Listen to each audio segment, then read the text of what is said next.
the Vice President and the United States Senate.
point out both my babies were born on the day they were due in the middle of the afternoon.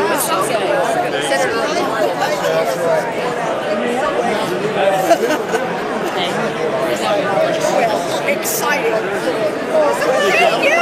Hey, look at you, beard man. Yes. Welcome home. I'm going on another trip. Carolyn. It ended.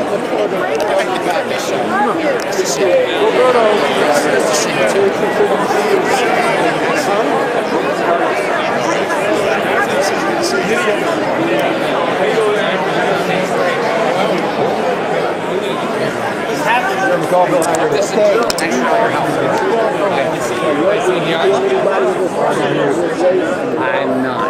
Are you? Are you? You have a paper. We have a lot of great kids. I know a bunch of them. Just spaced out. And the best one can do it. We're having us back here. Good to see you. My neighbors the borderline. Have fun tonight. Hey, Karen. How are you? Good to see you. How are you? How's it going? Good to see you.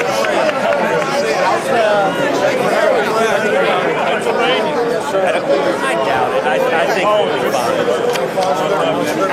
I haven't seen any results, but I think the AG race is a little bumpy. I'm not clear what's going to happen there. Probably going to run off. And I think everything else will be pretty straightforward. How you doing? Yeah, good to see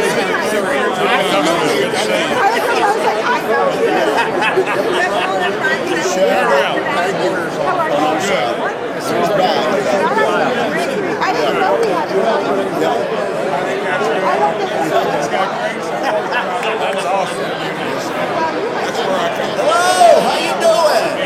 I'm okay. She's great, thank you.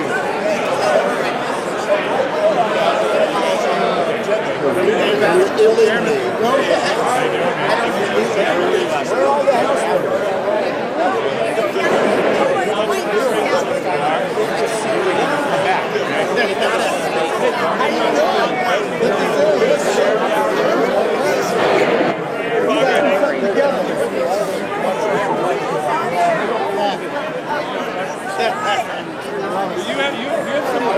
How are you, Jason?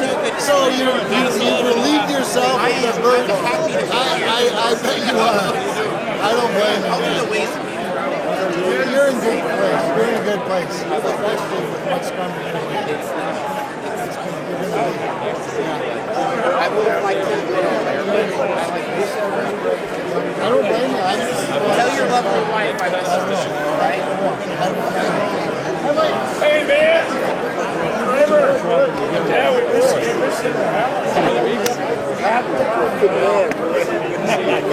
you. You remember when we had lunch for Oswald? I do. Absolutely. How are you? Good to see you. Whatever we need to do down there, we gotta get. You are the key. You are the key, man. Good to see you. Doing a great job.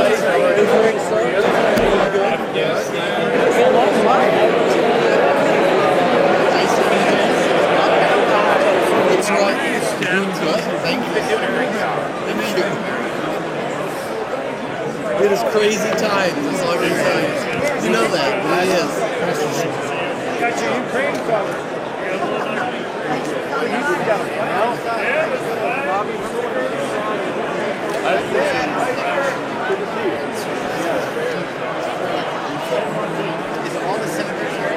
Been giving them out? Does everybody take them? I couldn't tell if you're all here or not. Two of them now.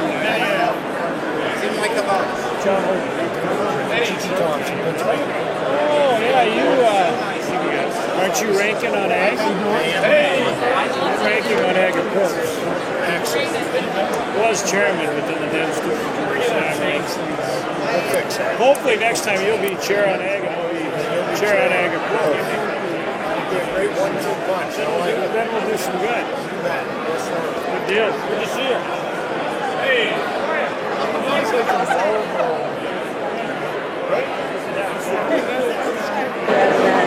They recognize it. I'm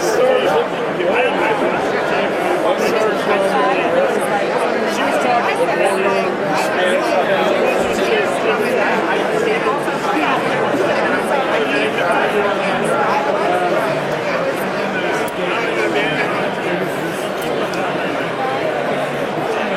Oh, me too. 100%. I mean, obviously it changed my life. So I never thought I'd do this job, but my time was oh, really? It was, yes. 1991. But you know, Gary was in the first grade. Steve, it was, you know, a lot of people are the same, Sharon. A lot.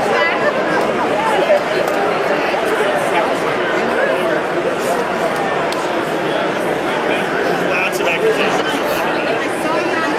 I think the nuance, the detail of where the truth is tricky, but by no means is way it's good. But it's like it's hard. There's disinformation all over. And now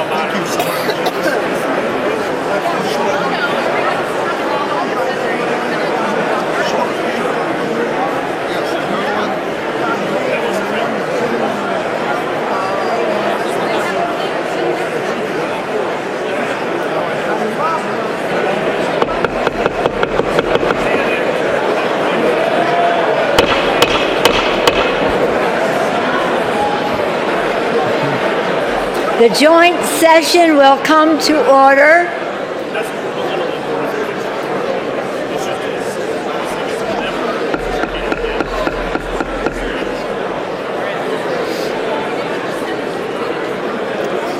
Okay, then we do these, okay? The joint session will come to order.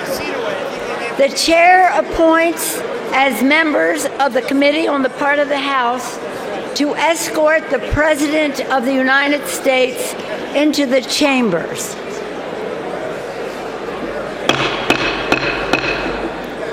The gentleman from Maryland, Mr. Hoyer. The gentleman from South Carolina, Mr. Clyburn. The gentleman from the gentlewoman from Massachusetts, Ms. Clark. The gentleman from New York, Mr. Jeffries. The gentleman from New York, Mr. Sean Patrick Maloney. The woman from Ohio, Ms. Capter. The gentlewoman from Delaware, Ms. Blunt Rochester. The gentleman from California, Mr. McCarthy. The gentleman from Louisiana, Mr. Scalise. The gentlewoman from New York, Ms. Stefanik. The gentleman from Louisiana, Mr. Mike Johnson. The gentleman from Alabama, Mr. Palmer. The gentleman from Oklahoma, Mr. Cole. The gentlewoman from Indiana, Ms. Spartz.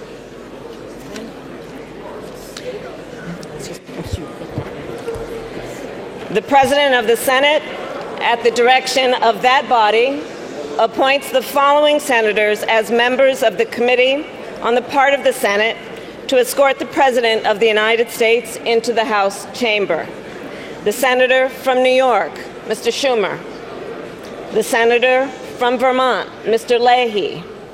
The Senator from Illinois, Mr. Durbin. The Senator from Michigan, Ms. Snapanow. The Senator from Minnesota, Ms. Klobuchar. The Senator from Wisconsin, Ms. Baldwin. The Senator from Kentucky, Mr. McConnell. The Senator from South Dakota, Mr. Thune. The Senator from Wyoming, Mr. Barrasso. The Senator from Iowa, Ms. Ernst.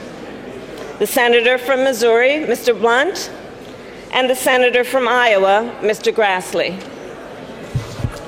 The members of the escort committee will exit the chamber through the lobby doors.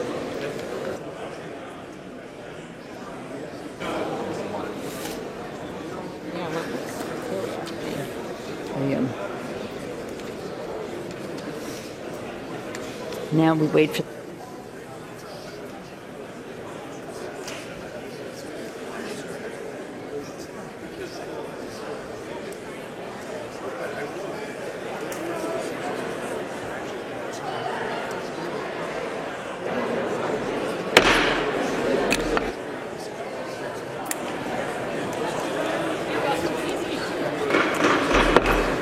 Madam Speaker, the Dean of the Diplomatic Corps.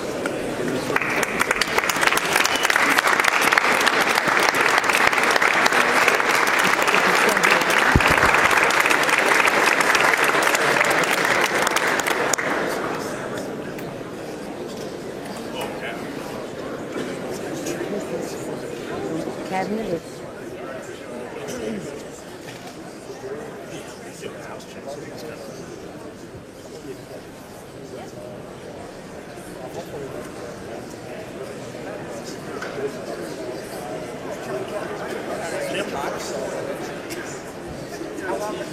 We had our big dinner tonight before, but usually.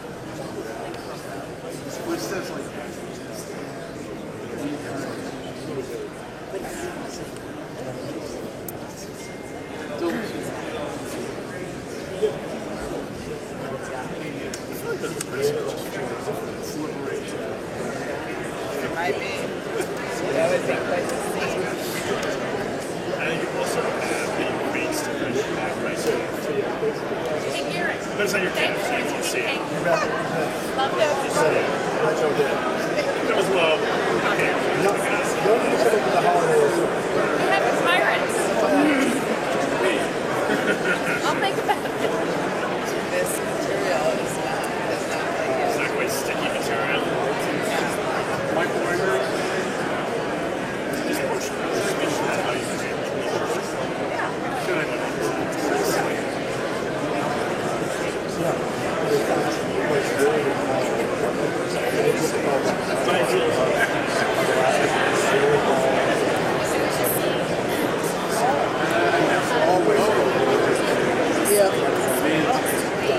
Yeah, they've still got a few more reasons.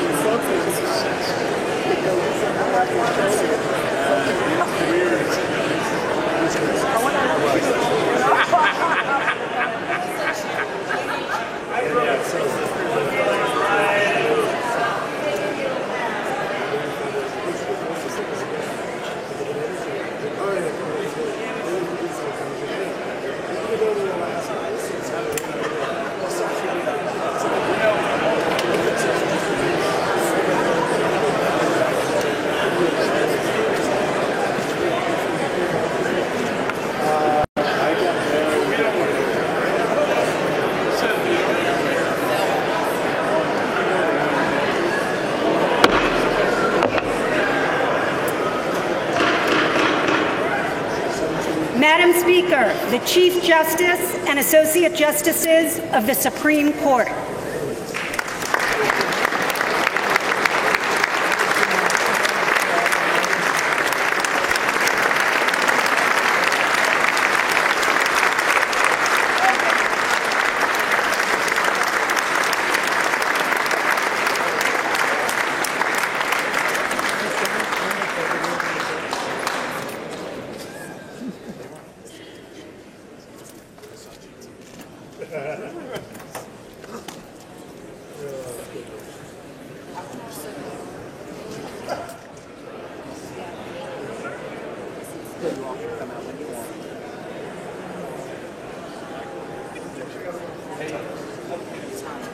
Next up is the first one.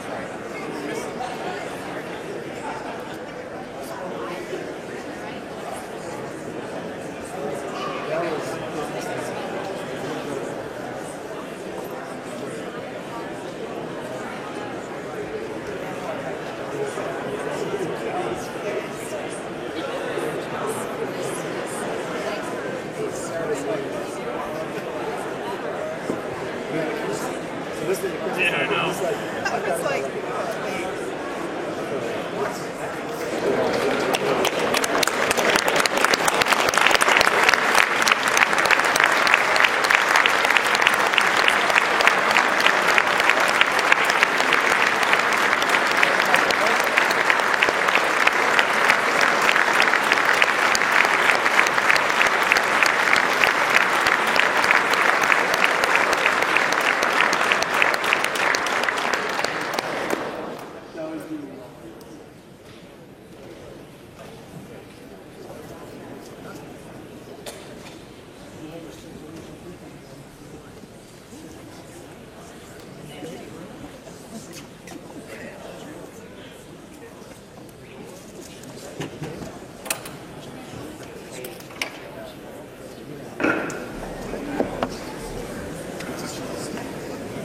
Madam Speaker, the President's Cabinet.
should I call you?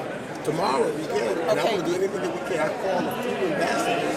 Okay. You know, about tomorrow, but whatever. So we can talk. Okay. We'll do that. How you doing? Okay, how are you? Good. Good to see you. How are you? My favorite. We got to talk. We're going to talk tomorrow. Don't worry.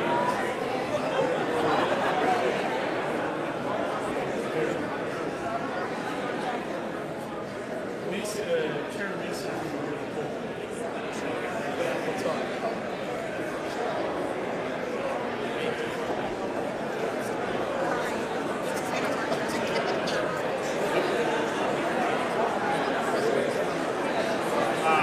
Yeah, she's good. She's like, We help you out. that's how she can do it. Call them ambassadors. Shake. I know you're watching. Yep. Yeah. You're building the record. We're fortunate. She's the best. Yeah, that's a job too. Yeah.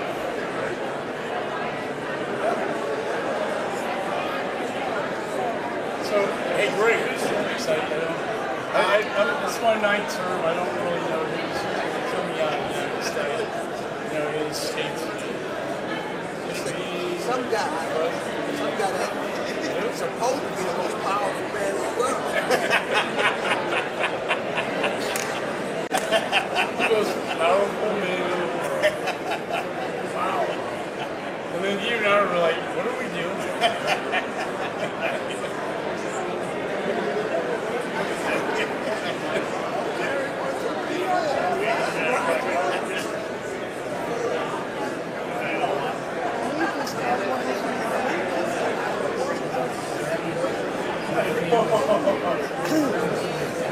I'm with 4 countries. Missing 2. Well, I hit an orange tie, just assume.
Two of us.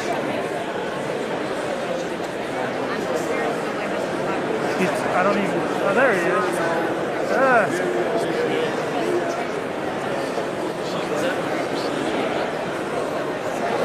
Knock you over.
Speaker, the President of the United States.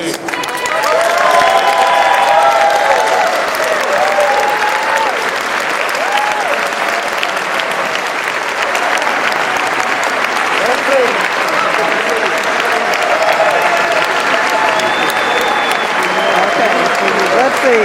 Maybe get me. Let's see, and then I'll get you when he's there.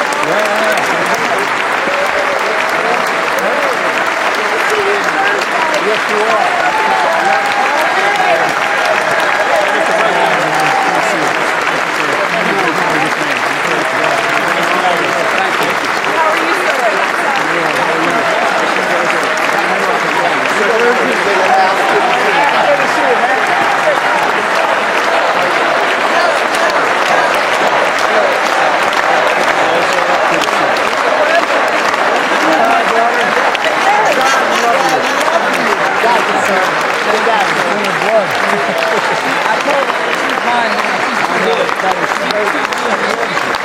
Judge, how are you? Madam Justice, good to see you.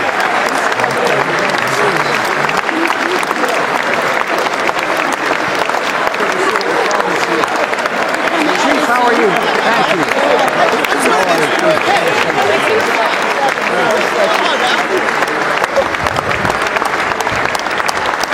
Great, Jack.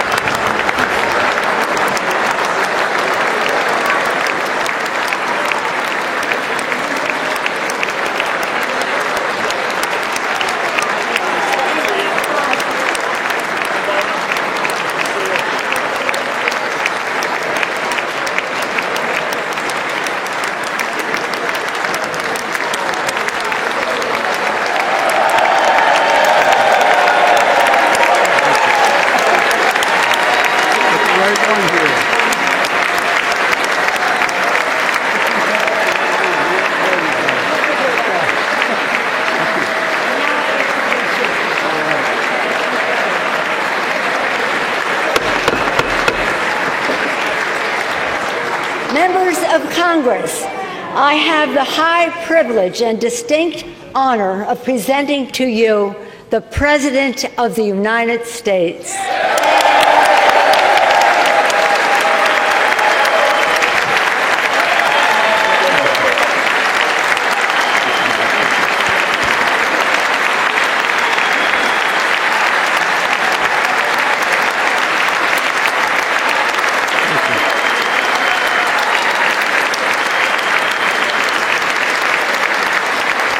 Thank you, thank you, thank you.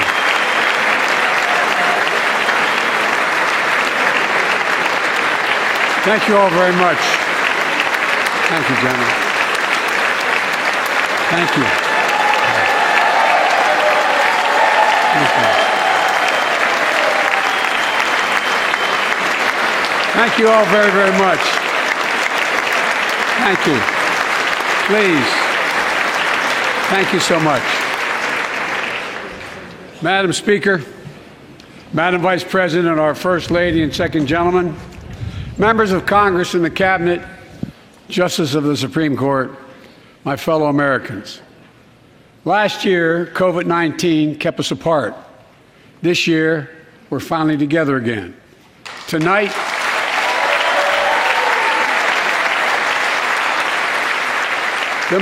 we meet as Democrats, Republicans, and Independents, but most importantly, as Americans, with the duty to one another, to America, to the American people, to the Constitution, and an unwavering resolve that freedom will always triumph over tyranny.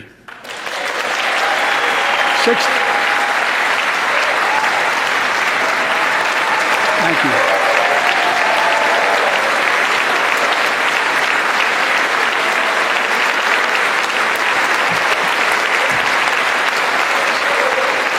6 days ago, Russia's Vladimir Putin sought to shake the very foundations of the free world, thinking he could make it bend to his menacing ways. But he badly miscalculated. He thought he could roll into Ukraine and the world would roll over. Instead, he met with a wall of strength he never anticipated or imagined. He met the Ukrainian people.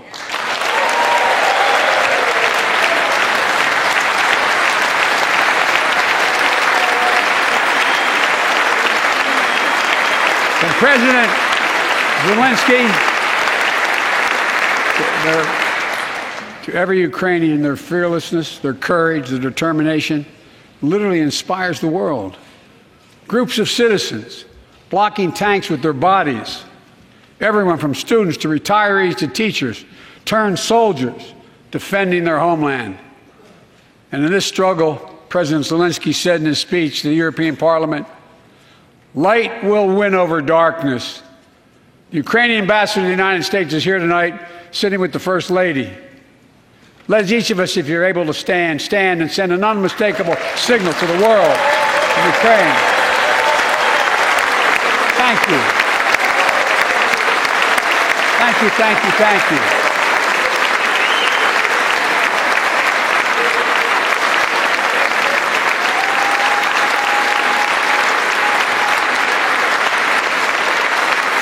She's bright, she's strong, and she's resolved.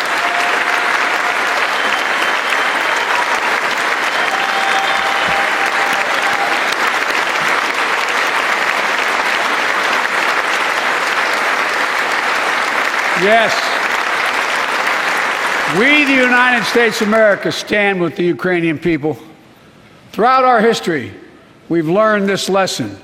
When dictators do not pay a price for their aggression, they cause more chaos. They keep moving, and the cost, the threats to America and America to the world keeps rising. That's why the NATO alliance was created, to secure peace and stability in Europe after World War II. The United States is a member, along with 29 other nations. It matters.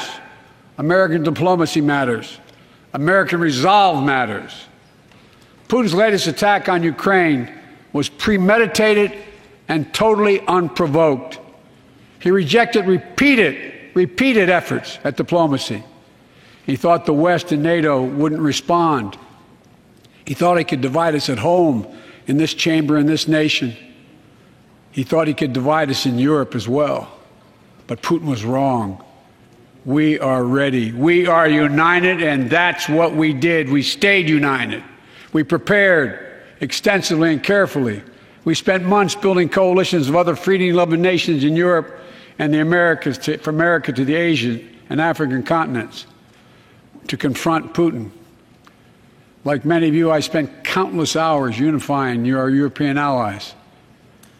We shared with the world in advance what we knew Putin was planning and precisely how he would try to falsify and justify his aggression. We countered Russia's lies with the truth. And now that he's acted, the free world is holding him accountable, along with 27 members of the European Union, including France, Germany, Italy, as well as countries like the United Kingdom, Canada, Japan, Korea, Australia, New Zealand, and many others. Even Switzerland are inflicting pain on Russia and supporting the people of Ukraine. Putin is now isolated from the world more than he has ever been. Together,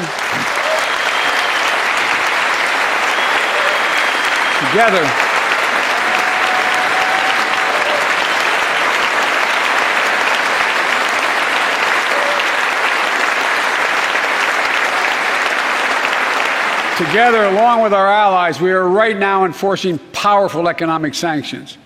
We're cutting off Russia's largest banks from the international financial system, preventing Russia's central bank from defending the Russian ruble, making Putin's $630 billion war fund worthless. We're choking Russia's access. We're choking Russia's access to technology that will sap its economic strength and weaken its military for years to come. Tonight, I say to the Russian oligarchs and the corrupt leaders who bilked billions of dollars off this violent regime, no more. The United States, I mean it.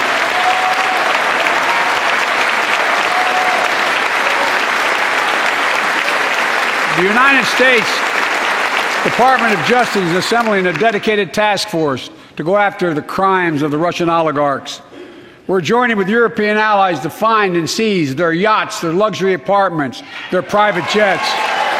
We're coming for your ill-begotten gains. And tonight, I'm announcing that we will join our allies in closing off American airspace to all Russian flights, further isolating Russia and adding additional squeeze on their economy.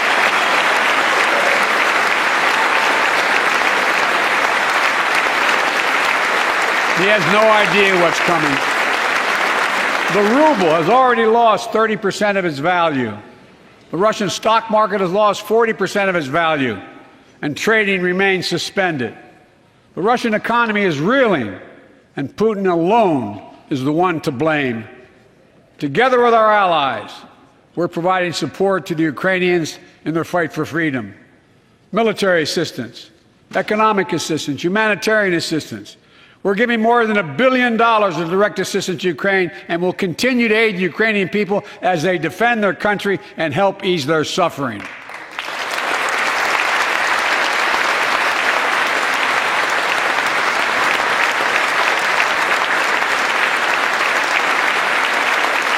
But let me be clear, our forces are not engaged and will not engage in the conflict with Russian forces in Ukraine. Our forces are not going to Europe to fight Ukraine, but to defend our NATO allies in the event that Putin decides to keep moving west. For that purpose, we have mobilized American ground forces, air squadrons, ship deployments to protect NATO countries including Poland, Romania, Latvia, Lithuania, and Estonia. And as I've made crystal clear, the United States and our allies will defend every inch of territory that is NATO territory with the full force of our collective power. Every single inch.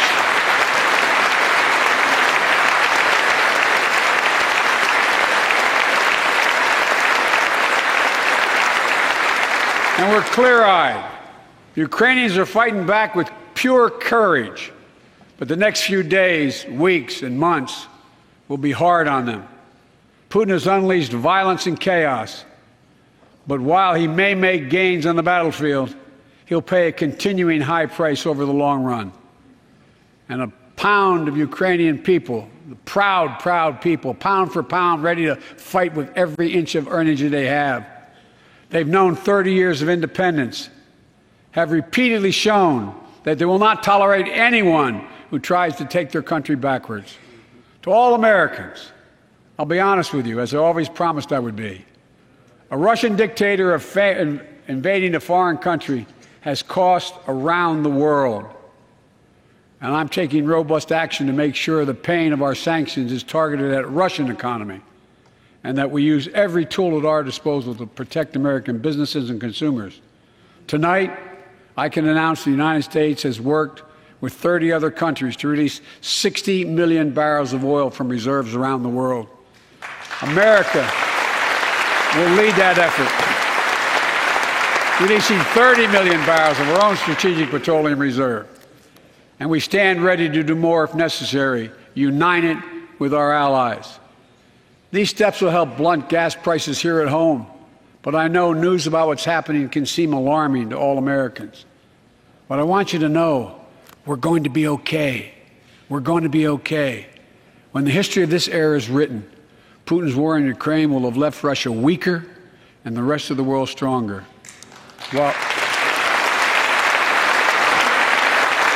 While it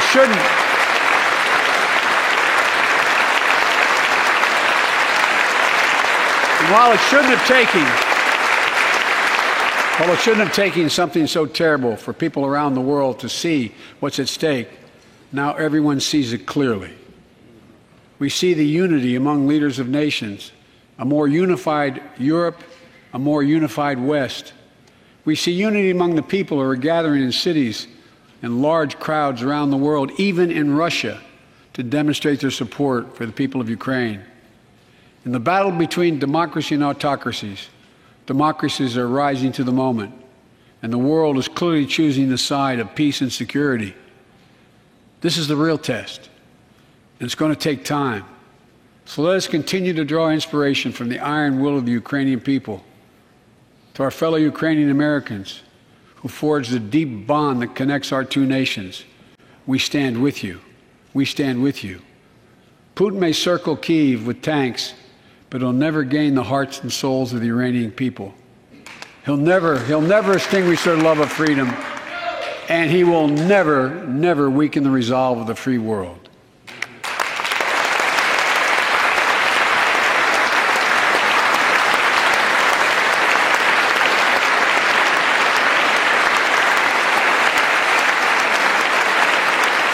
We meet tonight in an America that has lived through two of the hardest years this nation has ever faced.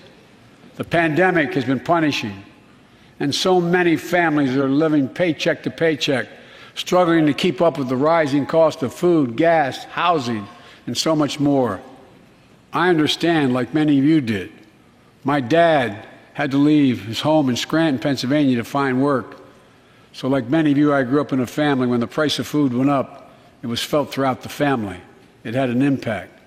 That's when one of the first things I did as president was fight to pass the American Rescue Plan. Because people were hurting, we needed to act, and we did. Few pieces of legislation have done more at a critical moment in our history to lift us out of a crisis. It fueled our efforts to vaccinate the nation and combat COVID-19. Delivered immediate economic relief to tens of millions of Americans. It helped put food on the table. Remember those long lines of cars waiting for hours just to get a box of food put in their trunk? It cut the cost of health care insurance. And as my dad used to say, it gave the people just a little bit of breathing room. Unlike the $2 trillion tax cut passed in the previous administration that benefited the top 1% of Americans, the American Rescue Plan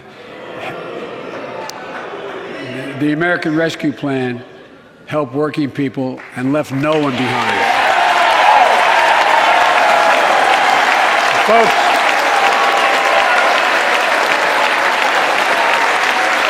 and it worked. It worked.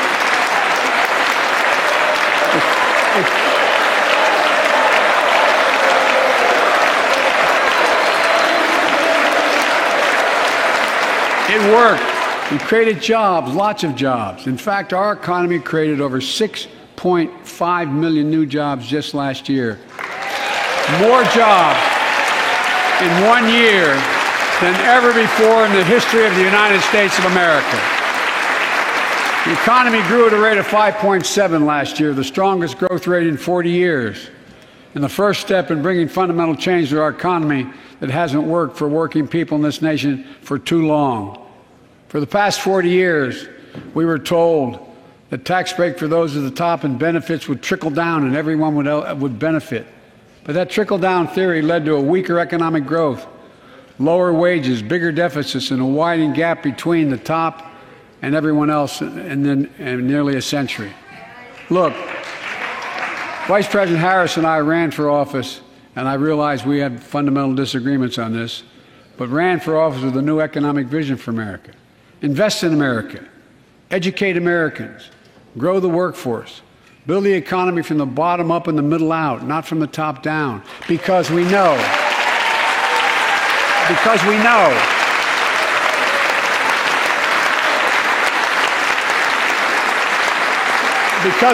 when the middle class grows, the poor will way up and the wealthy do very well.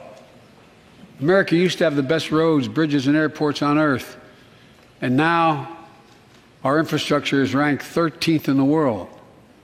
We won't be able to compete for the jobs of the 21st century if we don't fix it. That's why it was so important to pass the bipartisan infrastructure law. And I thank my Republican friends who joined to invest and rebuild America, the single biggest investment in history. It was a bipartisan effort, and I want to thank the members of both parties who worked to make it happen. We're done talking about infrastructure weeks. We're now talking about an infrastructure decade. And look, it's going to transform America, to put us on a path to win the economic competition of the 21st century that we face with the rest of the world, particularly China. I've told Xi Jinping it's never been a good bet to bet against the American people. We'll create good jobs for millions of Americans, modernizing roads, airports, ports, waterways, all across America. And we'll do it to withstand the devastating effects of climate change and promote environmental justice. We'll build a national network of 500,000 electric vehicle charging stations. Begin to replace the poisonous lead pipes so every child, every American has clean water to drink at home and at school. We're going to provide affordable, high-speed internet for every American, rural, suburban, urban, and tribal communities. 4,000 projects have already been announced. Many of you have announced them in your districts. And tonight, I'm announcing that this year, we will start fixing over 65,000 miles of highway and 1,500 bridges in disrepair. And folks,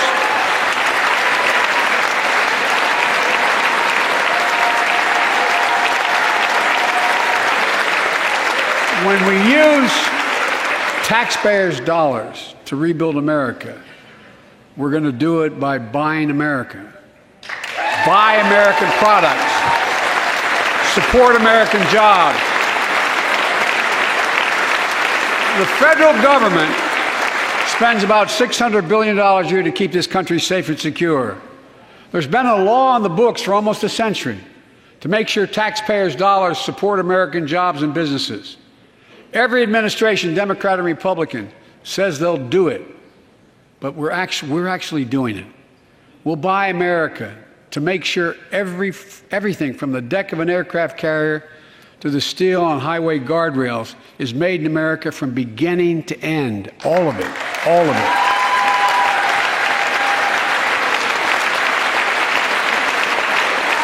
But folks,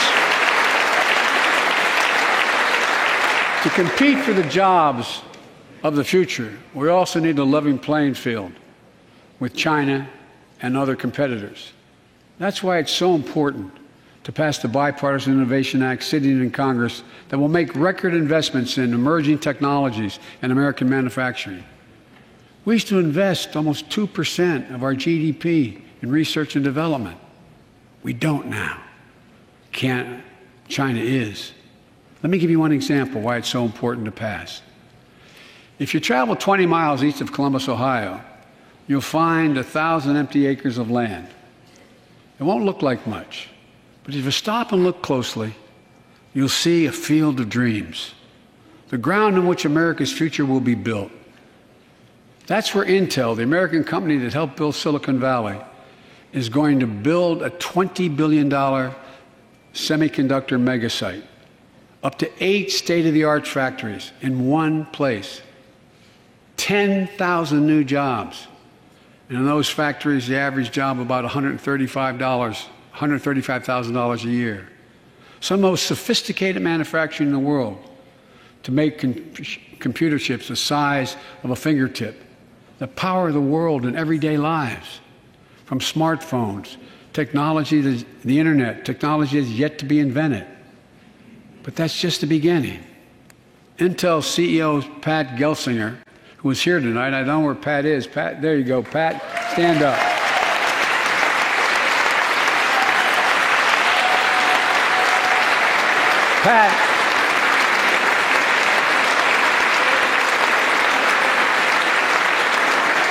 Pat came to see me and he told me they're ready to increase their investment from $20 billion to $100 billion. That would be the biggest investment in manufacturing in American history. And all they're waiting for is for you to pass this bill. So let's not wait any longer. Send it to my desk, I'll sign it, and we'll really take off in a big way. And folks, Intel is not alone. There's something happening in America. Just look around and you'll see an amazing story. The rebirth of pride that comes from stamping products made in America. The revitalization of American manufacturing. Companies are choosing to build new factories here when just a few years ago they would have gone overseas. That's what's happening. Ford is investing $11 billion in electric vehicles, creating 11,000 jobs across the country. GM is making the largest investment in its history, $7 billion to build electric vehicles, creating 4,000 jobs in Michigan. All told, 369,000 new manufacturing jobs were created in America last year alone. Folks,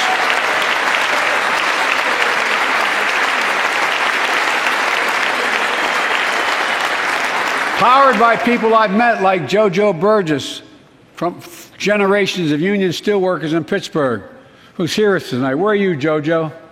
There you go. Thanks, buddy. As Ohio Senator Sherrod Brown says,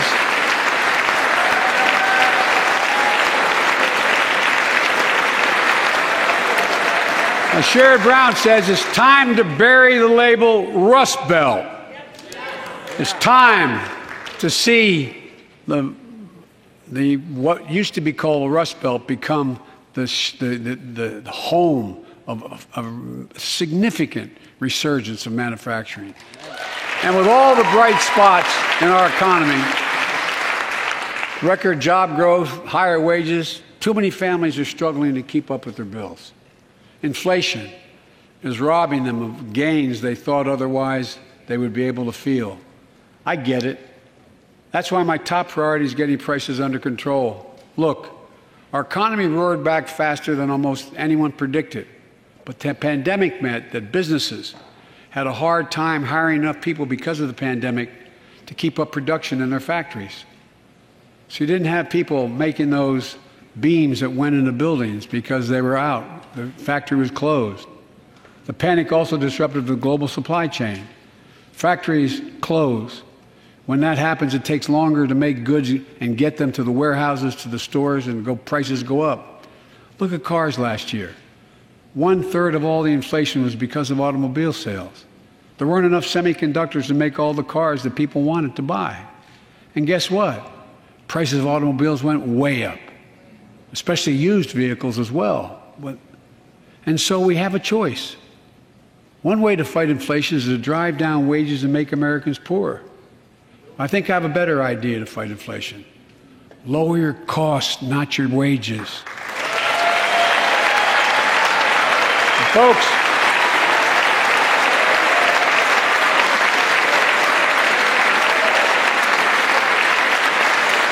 that means make more cars and semiconductors in America, more infrastructure and innovation in America, more goods moving faster and cheaper in America, more jobs where you can earn a good living in America.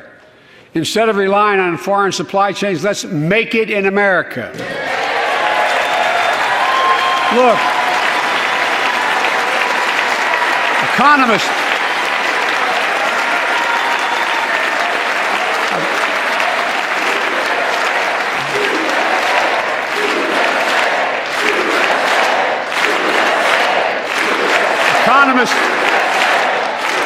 call this increasing the productive capacity of our economy.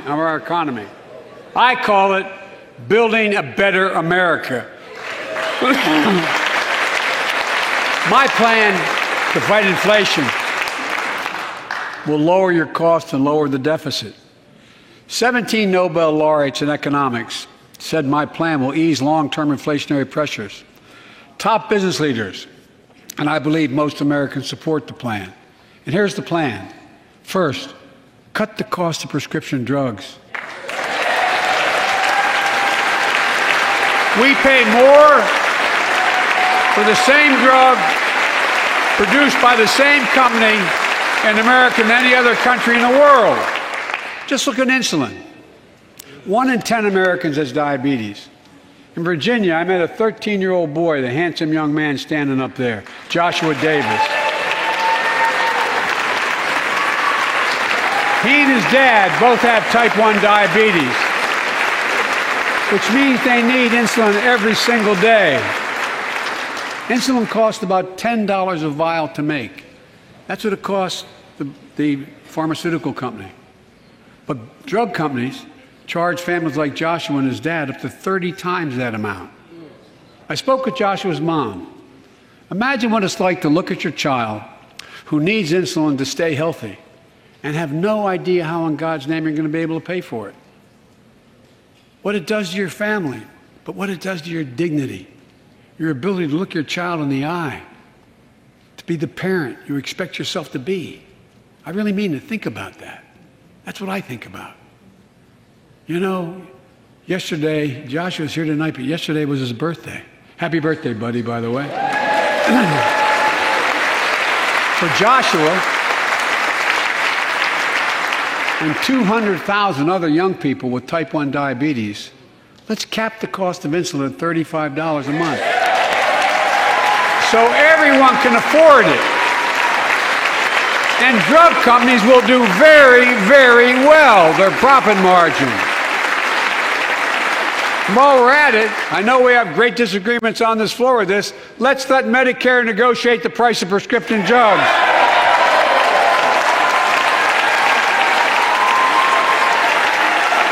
They already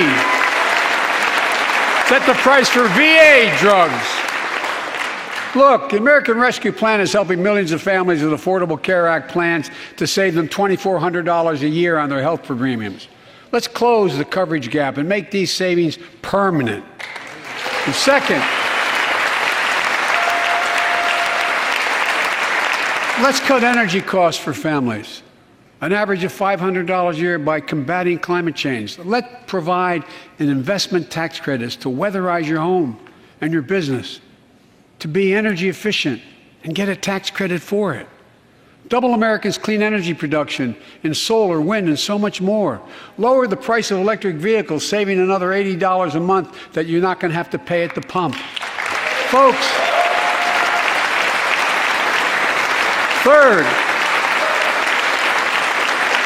the third thing we can do to change the standard of living for hardworking folks is cut the cost of child care. Cut the cost of child care. Folks, if you live in a major city in America, you pay up to $14,000 a year for child care per child. I was a single dad for 5 years, raising 2 kids. I had a lot of help, though. I had a mom, a dad, a brother, and a sister that really helped. But middle class and working folks shouldn't have to pay more than 7% of their income to care for the young children. My plan would cut the cost of child care in half for most families and help parents, including millions of women who left the workforce during the pandemic because they couldn't afford child care, to be able to get back to work, generating economic growth. But my plan doesn't stop there. It also includes home and long-term care, more affordable housing, pre-K for 3- and 4-year-olds. All these will lower costs to families. And under my plan, nobody, let me say this again, nobody earning less than $400,000 a year will pay an additional penny in new taxes. Not a single penny.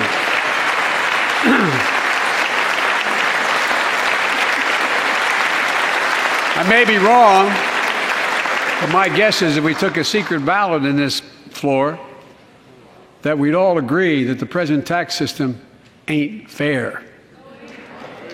We have to fix it. I'm not looking to punish anybody, but let's make corporations and wealthy Americans start paying their fair share. Look, last year,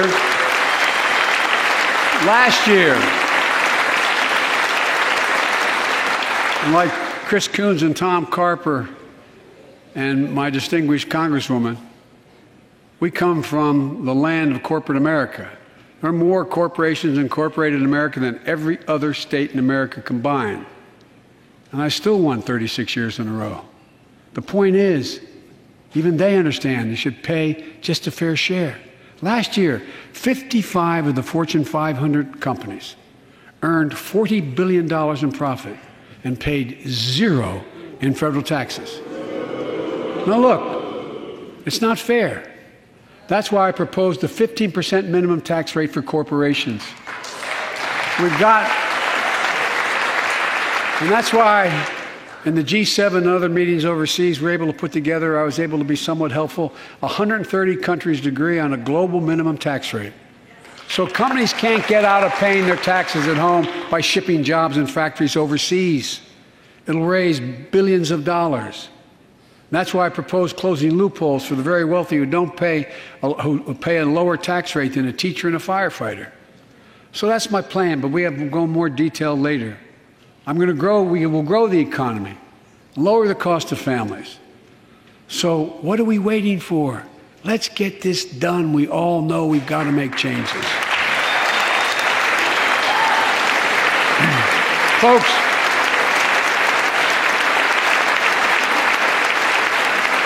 and while you're at it, confirm my nominees for the Federal Reserve, which plays a critical role in fighting inflation. My plan will not only lower costs and give families a fair shot, it will lower the deficit. The previous administration not only ballooned the deficit with those tax cuts for the very wealthy and corporations, it undermined the watchdogs, the job of those to keep pandemic relief funds being wasted. Remember we had those debates about whether or not those watchdogs should be able to see every day how much money was being spent, where was it going to the right place? But in my administration, the watchdogs are back. And we're going to go after the criminals who stole billions of relief money meant for small business and millions of Americans. And tonight I'm announcing that the Justice Department will soon name a chief prosecutor for pandemic fraud.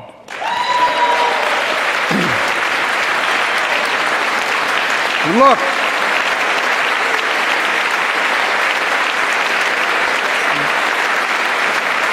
I think we all agree, thank you.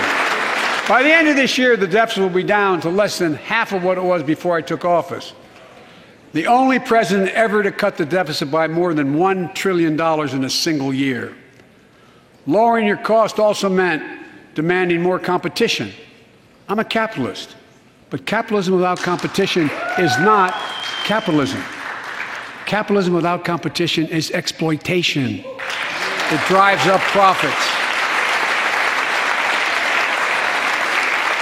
And corporations have to compete. Their profits go up and your prices go up when they don't have to compete. Small businesses and family farmers and ranchers, I need not tell some of my Republican friends from those states. Guess what? You got 4 basic meat packing facilities. That's it. You play with them or you don't get to play at all. And you pay a hell of a lot more. A hell of a lot more because there's only 4. See what's happening with ocean carriers moving goods in and out of America. During the pandemic, about half a dozen or less foreign-owned companies raised prices by as much as 1,000% and made record profits. Tonight, I'm announcing a crackdown on those companies overcharging American businesses and consumers. And folks,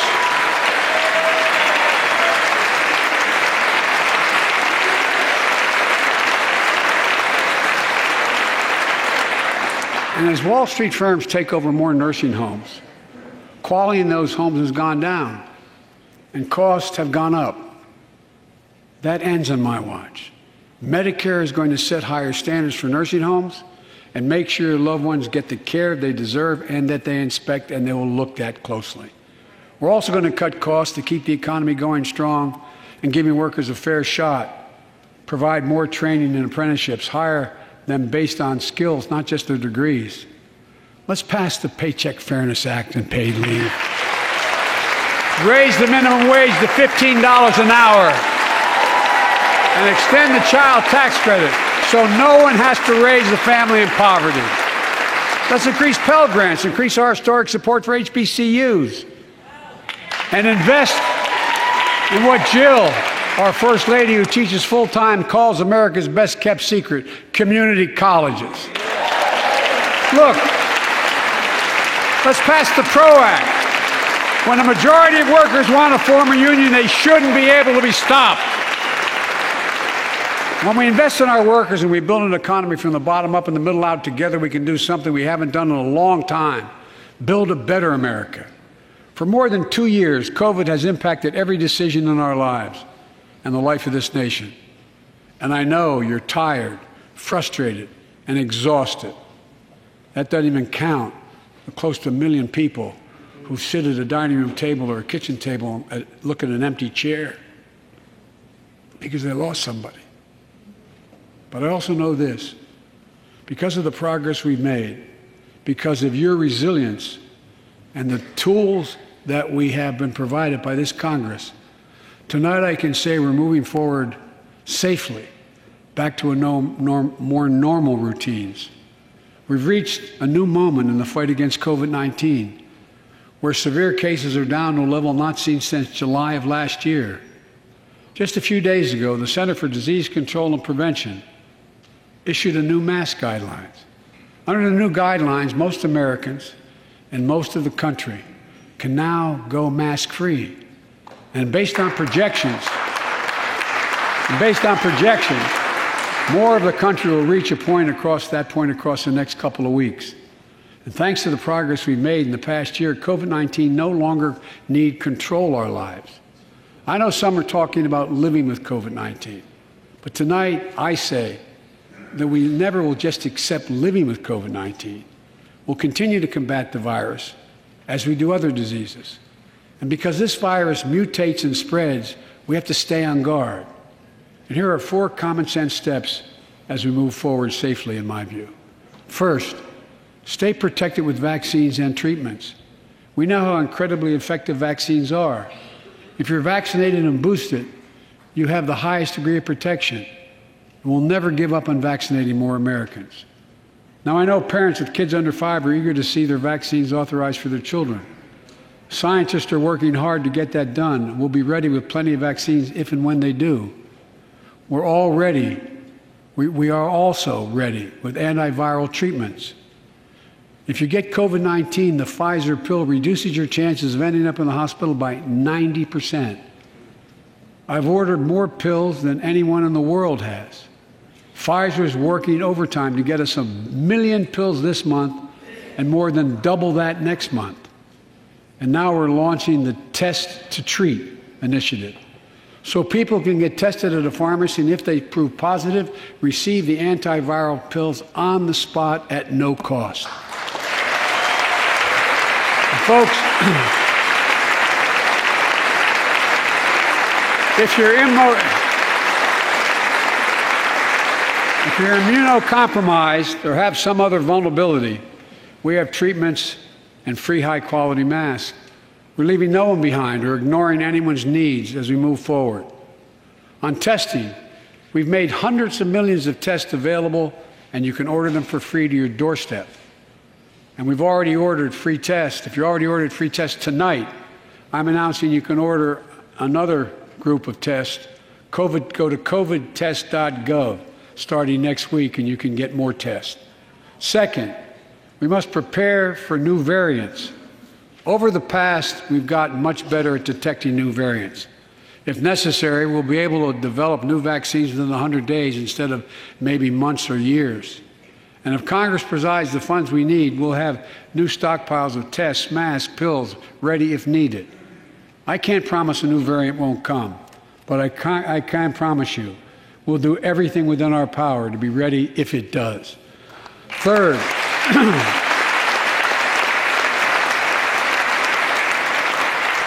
we can end the shutdown of schools and businesses. We have the tools we need. It's time for America to get back to work and fill our great downtowns again with people. People working from home can feel safe and begin to return to their offices. We're doing that here in the federal government. The vast majority of federal workers will once again work in person. Our schools are open. Let's keep it that way. Our kids need to be in school.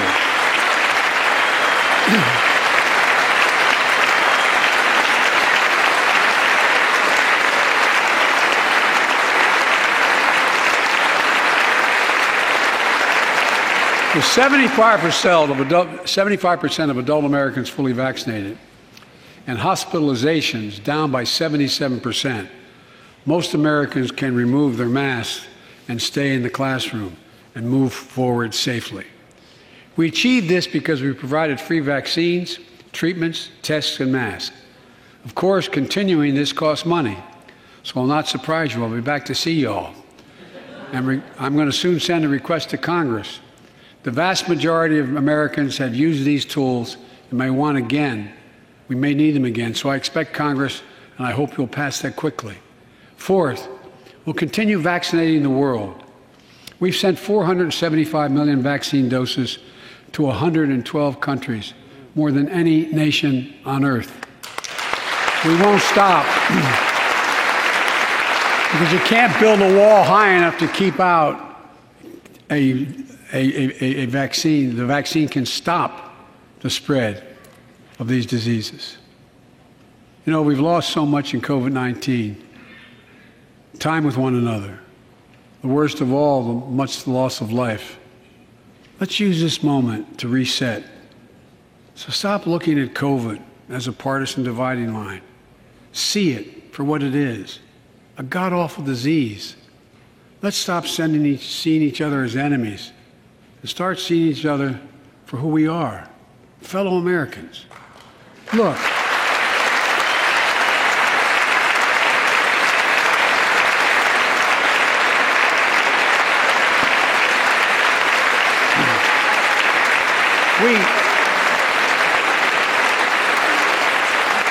We can't change how divided we've been. It was a long time in coming.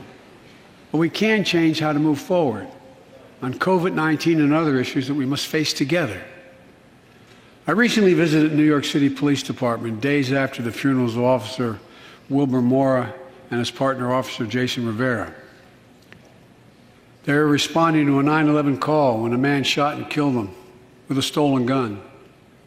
Officer Moore was 27 years old. Officer Rivera was 22 years old. Both Dominican Americans who grew up in the same streets that they later chose to patrol as police officers. I spoke with their families, and I told them that we were forever in debt for their sacrifices and will carry on their mission to restore the trust and safety of every community deserves. Like some of you that have been around for a while, I've worked with you on these issues for a long time. I know what works. Investigating crime prevention and community policing, cops who walk the beat, who know the neighborhood, and who can restore trust and safety. Let's not abandon our streets or choose between safety and equal justice. Let's come together and protect our communities, restore trust, and hold law enforcement accountable. That's why the Justice Department has required body cameras, banned chokeholds, and restricted no-knock warrants for its officers. That's why the American Rescue Plan that you all provided $350 billion that cities, states, and counties can use to hire more police, invest in more proven strategies.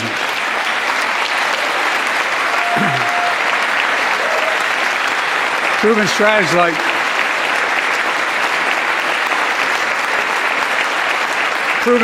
like community violence interruption, trusted messengers, breaking the cycle of violence and trauma, and giving young people some hope. We should all agree the answer is not to defund the police, it's to fund the police. Fund them. Fund them.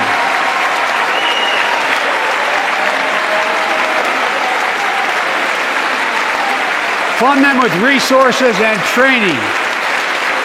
Resources and training they need to protect our communities. I ask Democrats and Republicans alike to pass my budget and keep our neighborhoods safe. And we'll do everything in my power to crack down on gun trafficking of ghost guns that you can buy online, assemble at home, no serial numbers, can't be traced.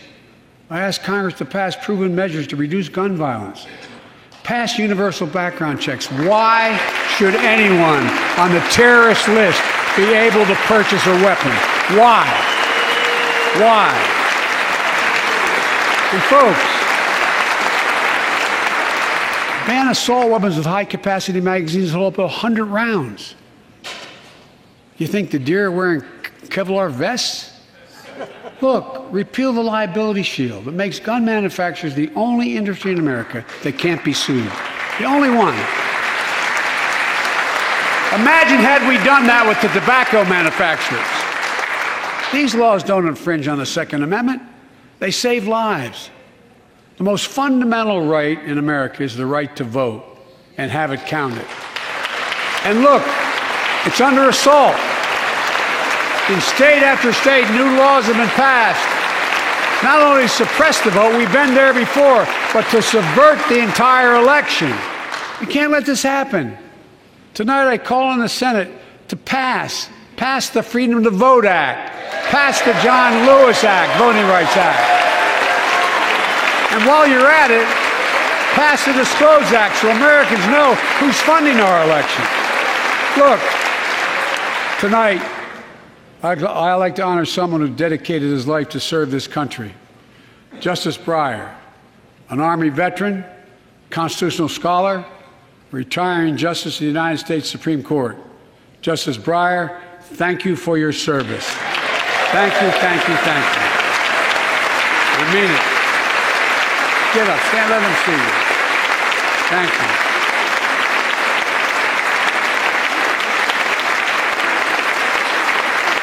And we all know, no matter what your ideology, we all know one of the most serious constitutional responsibility a president has is nominating someone to serve on the United States Supreme Court. As I did 4 days ago, I've nominated the Circuit Court of Appeals, Ketanji Brown Jackson, one of our nation's top legal minds, who continue in Justice Breyer's legacy of excellence. A former top litigator in private practice, a former federal public defender, from a family of public school educators and police officers. She's a consensus builder. Since she's been nominated, she's received a broad range of support, including the Fraternal Order of Police and former judges supported by Democrats and Republicans. Folks, if we're to advance liberty and justice, we need to secure our border and fix the immigration system.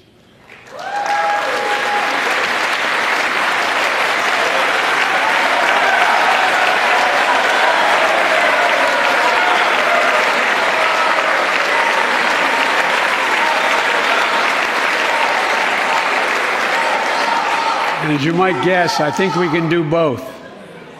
At our border, we've installed new technology like cutting-edge scanners to better detect drug smuggling. We've set up joint patrols with Mexico and Guatemala to catch more human traffickers. We're putting in place dedicated immigration judges in a significant larger number so families fleeing persecution and violence can have their cases heard faster, and those who don't legitimately hear can be sent back. We're screening, we're securing commitments and supporting partners in South and Central America to host more refugees and secure their own borders. We can do all this while keeping lit the torch of liberty that has led a generation of immigrants to this land, my forebears and many of yours. Provide a pathway to citizenship for dreamers, those with temporary status, farm workers, essential workers. Revise our laws so businesses have workers they need and families don't wait decades to reunite. It's not only the right thing to do, it's economically smart thing to do. That's why the immigration reform is supported by everyone from labor unions to religious leaders to the U.S. Chamber of Commerce. Let's get it done once and for all. Folks,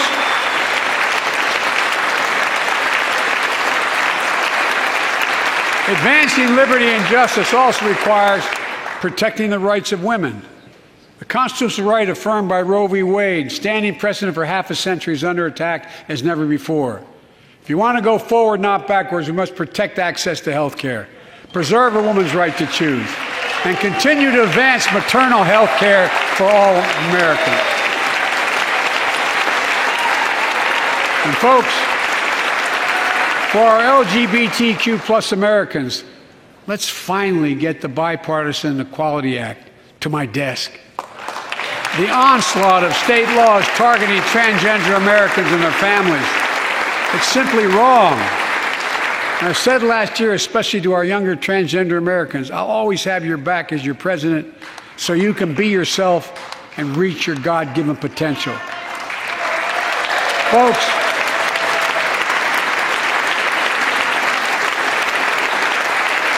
as I've just demonstrated, while it often appears we do not agree, and that we do agree on a lot more things than we acknowledge. I signed 80 bipartisan bills into law last year, from preventing government shutdowns, to protecting Asian Americans from still too common hate crimes, to reforming military justice, and will soon be strengthening the Violence Against Women Act that I first wrote 3 decades ago. And it's important. It's important for us to show the nation we can come together and do big things. So tonight I'm offering a unity agenda for the nation. 4 big things we can do together, in my view. First, beat the opioid epidemic. There's so much we can do. Increase funding for prevention, treatment, harm reduction, and recovery. Get rid of outdated rules and stop doctors that stop doctors from prescribing treatments. Stop the flow of illicit drugs by working with state and local law enforcement to go after the traffickers. And if you're suffering from addiction, you should know you're not alone. I believe in recovery, and I celebrate the 23 million Americans in recovery. Second, let's take on mental health, especially among our children whose lives and education have been turned upside down. The American Rescue Plan gave schools money to hire teachers and help students make up for lost learning. I urge every parent to make sure your school does just that. They have the money. We can all play a part. Sign up to be a tutor or a mentor. Children were also struggling before the pandemic: bullying, violence, trauma, and the harms of social media. As Frances Haugen, who is here tonight with us, has shown, we must hold social media platforms accountable for the national experiment they're conducting on our children for profit.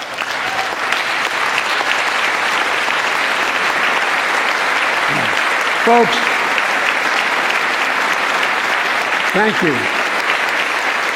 Thank you for the courage you showed. It's time to strengthen privacy protections, ban targeted advertising to children, demand tech companies stop collecting personal data on our children, and let's get all Americans the mental health services they need.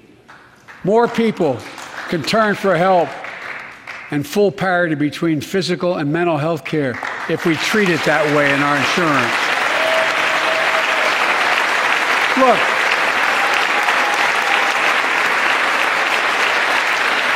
the third piece of that agenda is support our veterans. Veterans are the backbone and the spine of this country. They're the best of us. I've always believed that we have a sacred obligation to equip those we send to war and care for those and their family when they come home.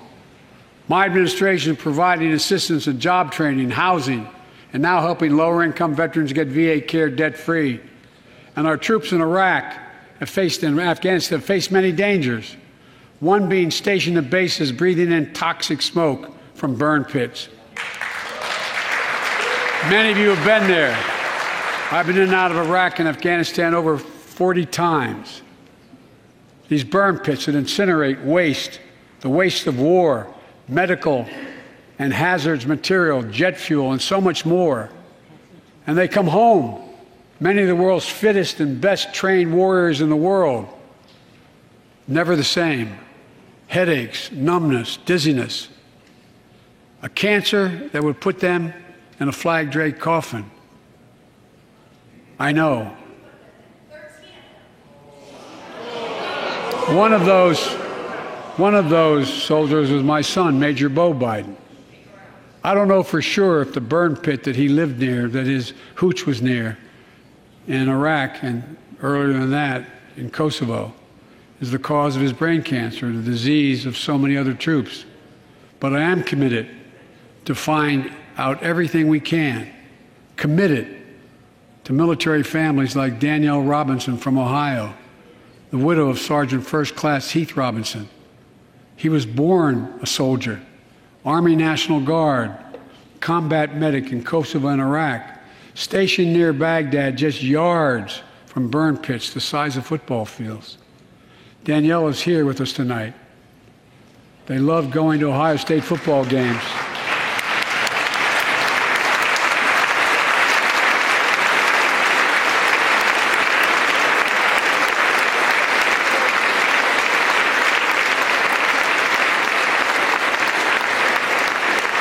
and he loved building Legos with their daughter. But cancer from prolonged exposure to burn pits ravaged Heath's lungs and body. Danielle says Heath was a fighter to the very end. He didn't know how to stop fighting, and neither did she. Through her pain, she found purpose to demand that we do better. Tonight, Danielle, we are going to do better. The VA is pioneering new ways of linking toxic exposure to disease, already helping more veterans get benefits. And tonight, I'm announcing we're expanding eligibility to veterans suffering from 9 respiratory cancers. I'm also calling on Congress to pass a law to make sure veterans devastated by toxic exposure in Iraq and Afghanistan finally get the benefits and the comprehensive health care they deserve.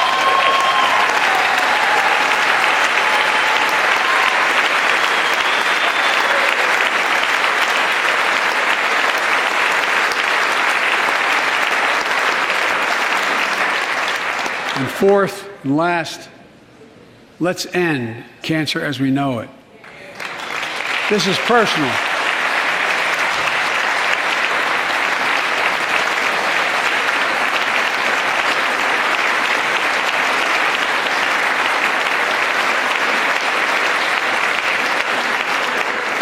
This is personal to me and to Jill and to Kamala and so many of you. So many of you have lost someone you love. Husband, wife, son, daughter, mom, dad. Cancer is the #2 cause of death in America, second only to heart disease. Last month, I announced the plan to supercharge the cancer moonshot that President Obama asked me to lead 6 years ago. Our goal is to cut cancer death rates by at least 50% over the next 25 years, and I think we can do better than that. Turn cancers from death sentences into treatable diseases. More support for patients and their families.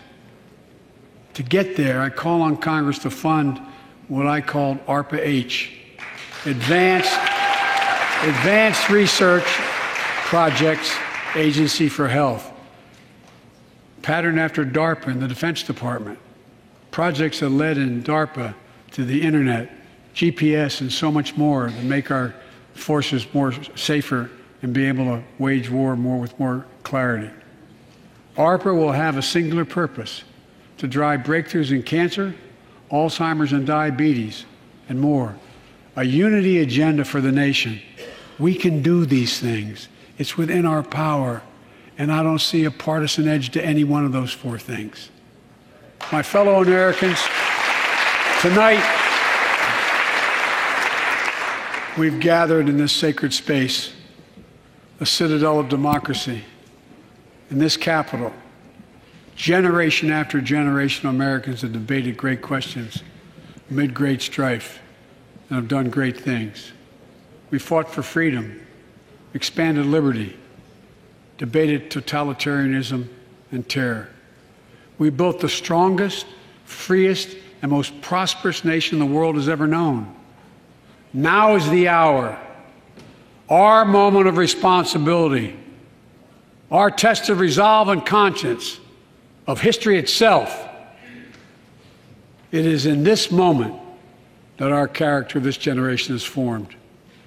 Our purpose is found. Our future is forged. Well, I know this nation. We'll meet the test, protect freedom and liberty, expand fairness and opportunity, and we will save democracy. As hard as those times have been, I'm more optimistic about America today than I've been my whole life, because I see the future that's within our grasp, because I know there's simply nothing beyond our capacity. We're the only nation on earth that has always turned every crisis we've faced into an opportunity. The only nation that can be defined by a single word: possibilities. So on this night, on our 245th year as a nation, I've come to report on the state of the nation, the State of the Union. And my report is this: the State of the Union is strong because you, the American people, are strong. We are stronger today. We are stronger today than we were a year ago. And we'll be stronger a year from now than we are today. This is our moment to meet and overcome the challenges of our time. And we will, as one people, one America, the United States of America. God bless you all, and may God protect our troops. Thank you. Go get him.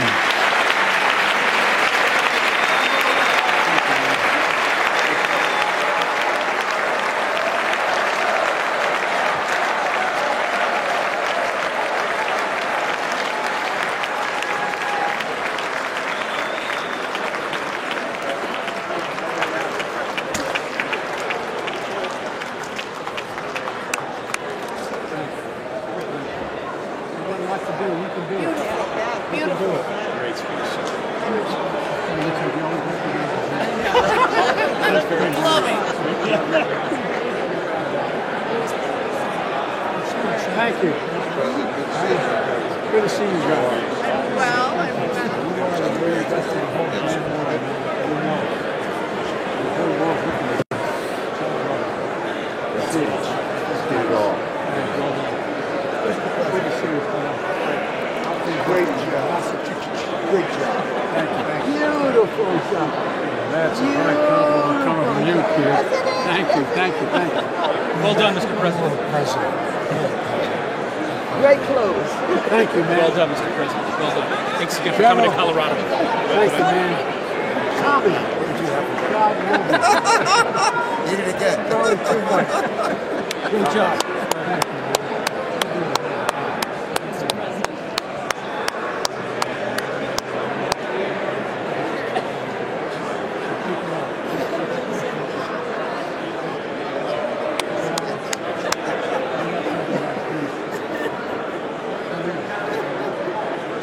Thank you, man. Well done, Mr. President. That was a hell of a speech. Great job, Mr. President. yes. Nice inspirational speech. You know, they asked me, what did I want to hear tonight? I said, I wanted you to give us some hope. You knocked it out the park. Thank you. Thank you.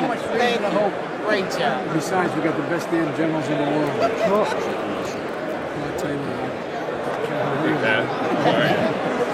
I'm going to tell you, boy, listen to everything you say, as you know. So, good to see you, man. Come on. All right. We can do this. This is the reason why we cut Charles Poverty. I'm serious. He is. She did. She's been on it for a while.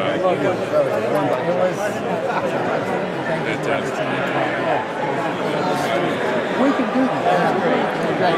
Prescription drugs. Yeah, for the grace of God, we're cooking out rice and we got a shot.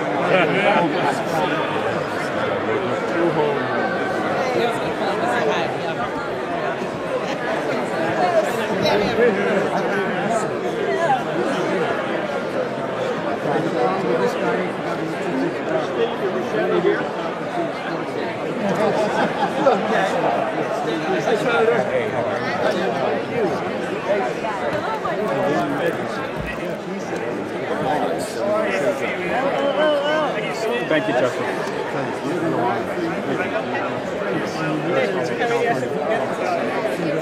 Nice to have everyone back here. Doing well. Good to see you.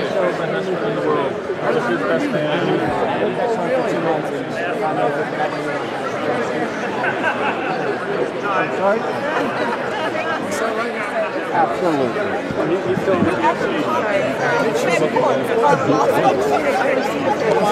Well, she was the date, but that was great. Which way? Which way?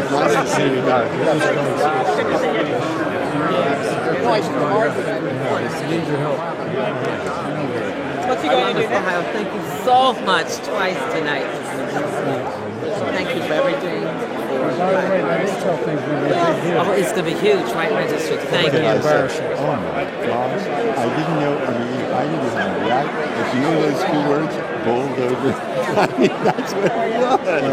Oh my God, that's so. Enormous respect. Oh. I mean, look at me, man. You know it's true. We go back to a long way, those pal. are the days. She's pretty good. Absolutely. She's a great. Absolutely. Absolutely. I'll tell you what, man. The IBW village is the reason I stand by. Yeah, should be good to start walking. Thank you, man. That was a historic speech. I'm fired up. I don't want this guy too fired up. I'm fired up. I'm inspired. You got guns and guns. Listen, man, I'm trying to take care of myself. I'm trying to be like you. Thanks. That was awesome. Congratulations. Yes, yes, yes. It was historic.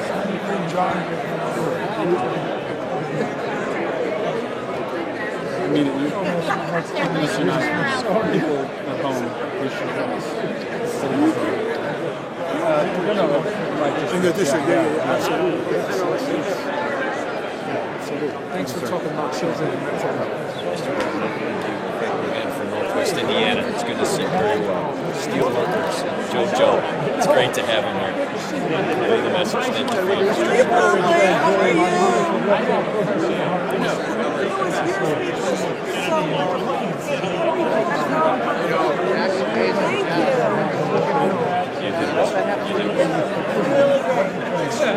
Thank you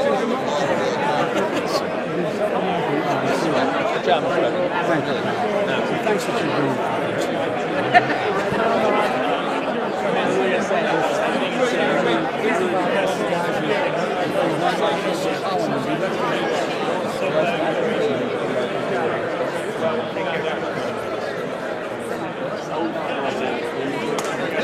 You're the real photographer.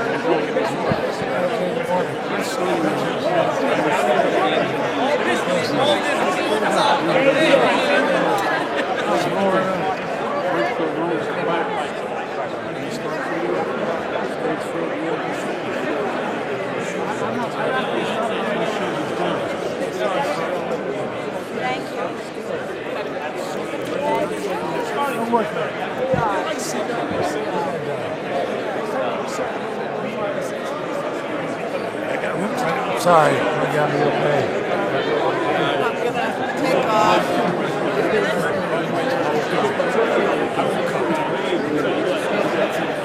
Still good, not really, you know what I mean? You know what I mean?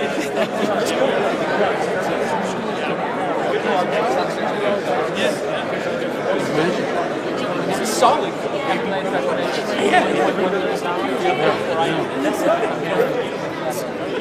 See you later. Is the president really still here? Mr. President, you knocked it out of the park. I was chanting Go Joe the whole time. I was like inappropriate in every way. I kept stepping up and saying, Go Joe! Go Joe! I was jumping up the whole time. I keep trying. I keep trying. Yes, this lady too. She started in the house. You have to let her go, I know. Sorry. No, it is. Make it. Yeah. You really did great. She really did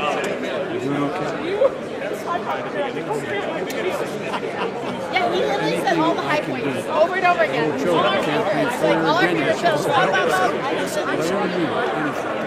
I was giggling.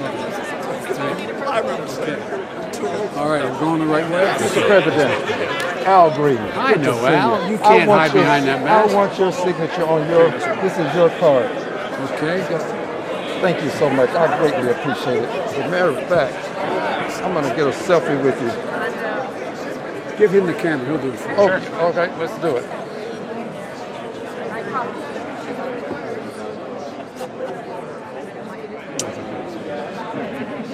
Thank you. I reminded me sometimes I heard when somebody was signing the Obamacare. Oh, look. God, thank God. Thank God my mother didn't hear that. Mr. President. Mr. President. Thanks. You're mildly prejudiced. I love you. It's just my time. How are you, man? So I'll see you on Thursday. Yes. You're signing my book of Yes. It's a big deal. It is a big deal.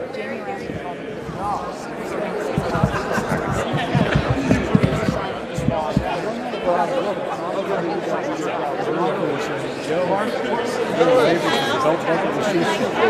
all right, baby. We're going to be more on Thursday. I look forward to seeing you. Thank you.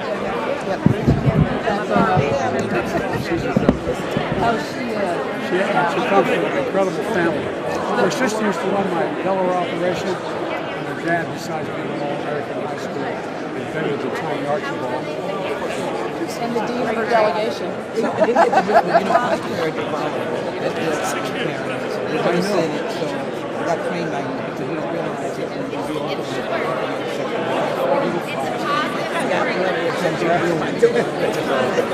so Anything I can do, I care.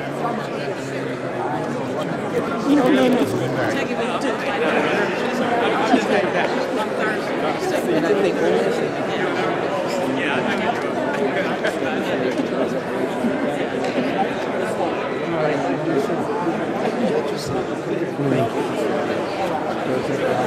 Hey, I'll be with you tomorrow. Coming in here.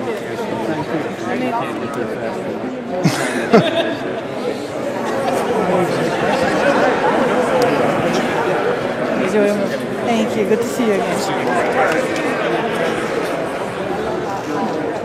You're mildly precious on my behalf. Thank you.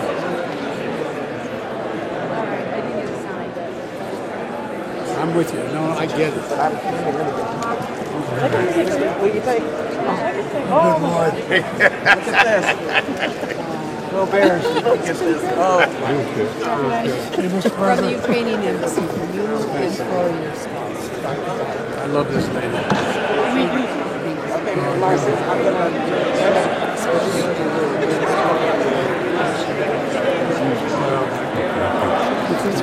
Yeah, it is. It is. It's good to see you. I know. And by the way, Here, so you can get next to it. Also to the front. if I were in Puerto Rico, I know, but my point is, I spend a lot of time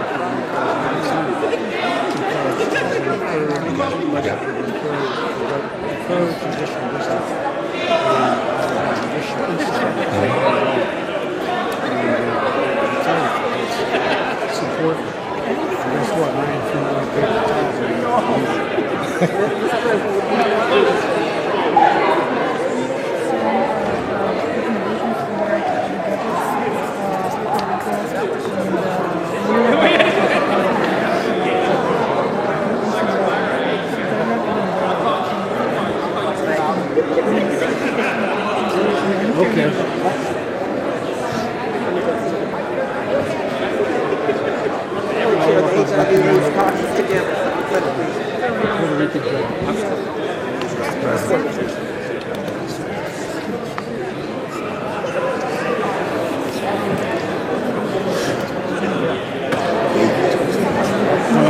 Tell you what,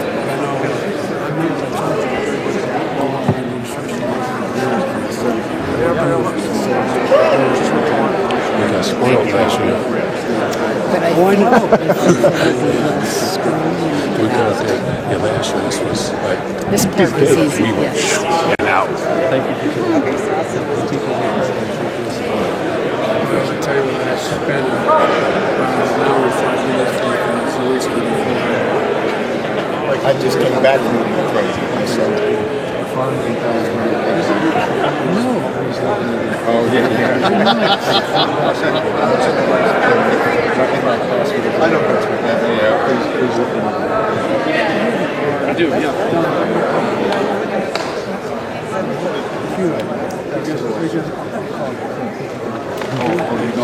quick session.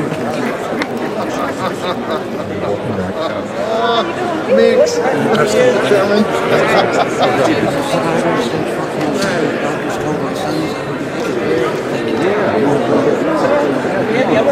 We're doing great stuff. It's 15 years ago.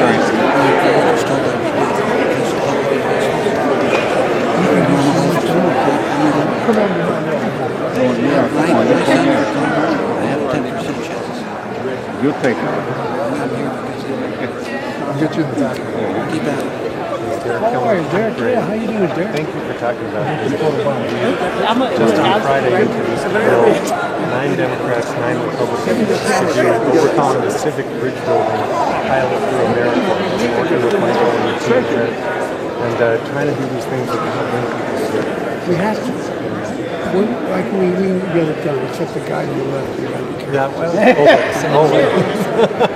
Thank you, Mr. President.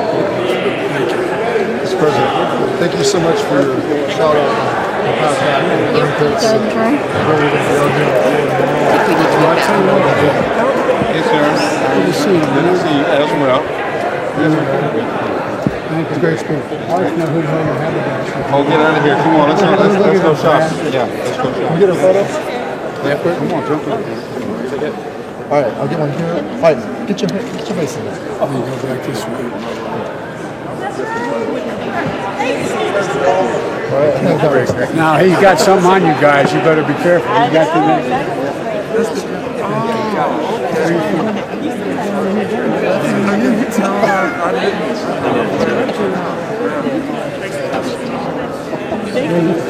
Now, I've been around so long, I remember when not only Houston, not only Austin, but Houston was all blue. They were good old days. That's great. Thank you, sir. Turn around, get them up there. Oh, that's a great shot. Yeah. We're survivors out there. We're getting stuff going. Thank you. Okay, now I can read. Okay. That's clear. Great job. What's your name? Mark.